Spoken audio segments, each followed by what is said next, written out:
علامہ صاحب یہ بتائیے، دیکھیں رمضان المبارک میں نا ہر آدمی کوشش کرتا ہے گناہوں سے بچے، رزق حلال کا اہتمام کرے، تنظیم کرے، ایک وقت میں اٹھتا ہے پھر سوتا ہے، یہ پورا ایک نظام ہوتا ہے. لیکن قومی سطح پر ہم دیکھیں تو کرپشن عام ہے، بدعنوانی عام ہے، تنظیم نہیں ہے. تو یہ ہم کرپشن سے بحیثیت قوم کیسے نکل سکتے ہیں اور اجتماعیت کیسے آ سکتی ہے؟ دیکھیں جی، بنیادی طور بات یہ ہے کہ میں یہ بات سمجھتا ہوں کہ ایک لیول ہے جو علماء کا ہے،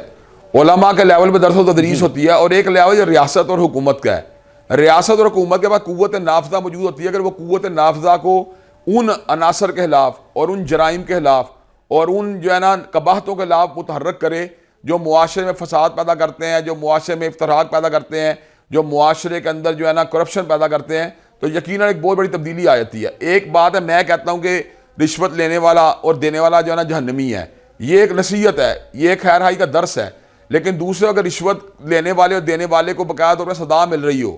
تو اس صورت کا جو ہے نا ایک نیا رزلٹ سامنے آئے گا. ایک بات ہے جو میں کہتا ہوں کہ چوری کرنا بڑی بری بات ہے، یا میں بتاتا ہوں کہ اسلام میں چور کے ہاتھ کاٹ دینے چاہیے، لیکن جب ریاست یہ کام کرے گی، ان کو جو ہے نا اکاؤنٹیبل ٹھہرائے گی اور ان کے ہاتھ کاٹے گی، تو پھر اس کا رزلٹ کچھ اور ہوگا. تو میں سمجھتا ہوں جو علماء کا جو دعوت ہے اس کو ریاستی احکامات کے ساتھ جب انٹیگریشن حاصل ہوتی ہے یا مربوط ہوتے ہیں تو معاشروں کے اندر بڑی نمایاں تبدیلی سامنے آتی ہے. اس لیے کہ ممبر و محراب کا کام امر بالمعروف و نہی عن المنکر ہے، اور حدود و تعزیرات کا نفاذ جو ہے حکومت وقت کی ذمہ داری ہے. تو جو قانون اور دعوت جب یہ ایک پیج کے اوپر آ جاتے ہیں تو معاشرے کے اندر خود بخود ایک انقلابی فضا پیدا ہو جاتی ہے. ہم یہ بات سمجھتے ہیں علماء باوجود اپنی کمزوریوں کے، باوجود جو ہے ایک زوال کی کیفیت کے، یا باوجود ایک انحطاط کے، جس حد تک ممکن اپنی ذمہ داریوں کو نبھا رہے ہیں. اب جو ریاست اور حکومت کی ذمہ داری ہے ان کو بھی ادا کرنی چاہیے، اور علماء اور ان کو ایک پیج کے اوپر آ کر منکرات کے خلاف، فواحش کے خلاف اور قباحتوں کے خلاف جو ہے نا ایک پیج پانا چاہیے،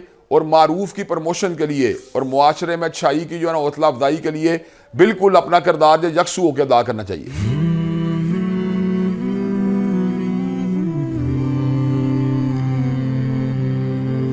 رمضان المبارک کی پر نور ساعتوں میں دیکھیے درسقرآن.com کے یوٹیوب اور فیس بک پر ہلال رمضان، سوشل میڈیا پر سب سے قدیم اور سب سے ریلائبل برانڈ www.درسقرآن.com.